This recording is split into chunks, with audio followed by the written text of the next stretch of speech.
Fim de papo, Atlético 0, Palmeiras 2, pela 25ª rodada da Série A do Campeonato Brasileiro. O Furacão caiu para a 12ª posição com 29 pontos, 4 acima só da zona de rebaixamento. O que falar dessa atuação do Furacão nessa noite de domingo na Liga Arena? No mínimo constrangedora. O placar de 2-0 não reflete em nada do que foi o jogo.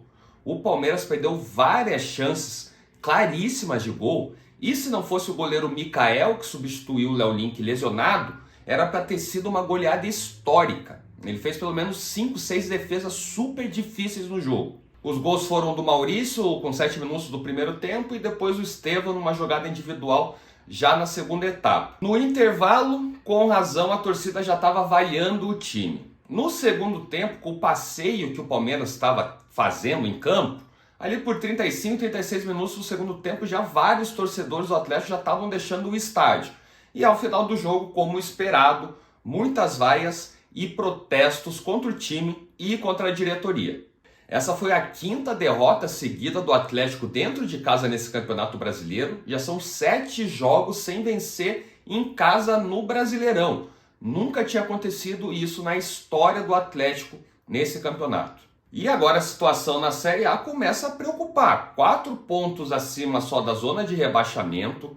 Se nem o papel dentro de casa o Atlético tem feito, que sempre foi a sua força, fora de casa a gente sabe como o Atlético tem atuado, não é nem um pouco confiável. Aí aliado àquela questão mental que é fraquíssima desse elenco, o sinal de alerta fica super ligado no Furacão. Ainda mais pensando que os 2 próximos jogos em casa do Atlético são contra o Botafogo, que está lutando pelo título, e o Fortaleza, que é outro, que está lutando pelo título. Até nessa rodada eles se enfrentaram, o Botafogo venceu o Fortaleza e reassumiu a liderança. Quem era o líder era o Fortaleza. Alguém acredita que o Atlético, dessa forma que tem jogado em casa, enfraquecido, com o mental lá embaixo, vai conseguir disputar, competir contra 2 times que estão brigando pelo Campeonato Brasileiro? Sem contar que o Atlético também está em 2 Copas. As quartas de final da Sul-Americana, os 2 jogos contra o Racing vão ser agora mais para a metade e para o final do mês de setembro. E tem a Copa do Brasil também nas quartas de final contra o Vasco da Gama.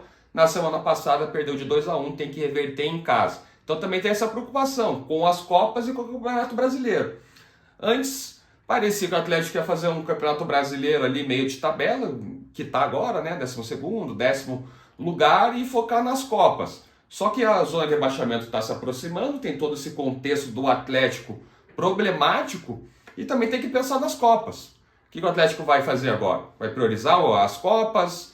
Vai parar de poupar no Brasileiro, porque no Brasileiro também está começando a ficar perigoso. A janela de transferências termina amanhã, segunda-feira. O Atlético agora trouxe um zagueiro, que é a 5ª, 6ª opção lá do Bahia, de empréstimo com opção de compra, mas é um jogador que se machucou bastante, então não conseguiu atuar no tricolor de aço. E duvido que vai trazer mais um reforço, alguma bomba vai ter nessa segunda-feira no fechamento da janela. Assim o Atlético vai com isso aí mesmo, disputar a Copa do Brasil, Sul-Americana e lutar contra o rebaixamento dessa forma no Campeonato Brasileiro.